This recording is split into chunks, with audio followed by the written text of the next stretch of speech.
watu wa Yudea, Yerusalemu, watu wamelewa sahihi.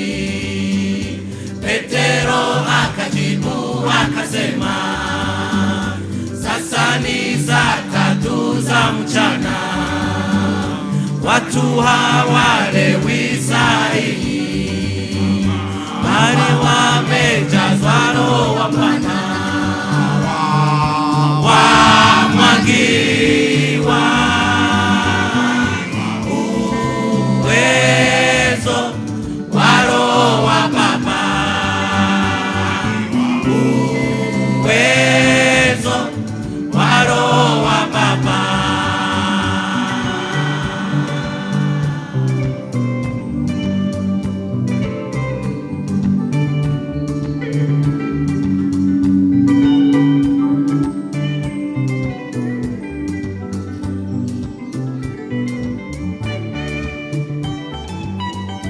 Alipowashukia akawamwagia lugha, wakasema kwa lugha za kigeni, kwa lugha za kigeni.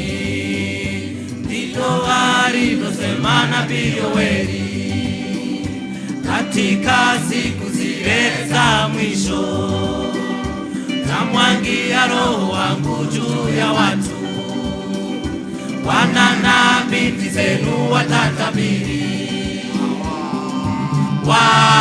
wamwagiwa uwezo wa Roho wa Baba, uwezo wa Roho wa Baba.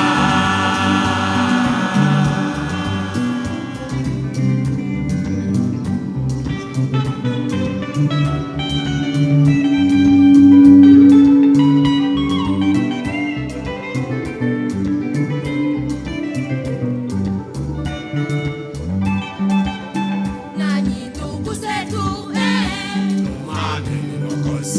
tupokee Roho wake, Tukajazwe uwezo wa Roho wa Baba, uwezo wa Roho wa Baba. Yesu aliacha ahadi kwetu kwamba nikishaenda kwa Baba yangu, huyo Roho Mfariji atakuja, ndiye tunapokea siku ya leo. Twamwagiwa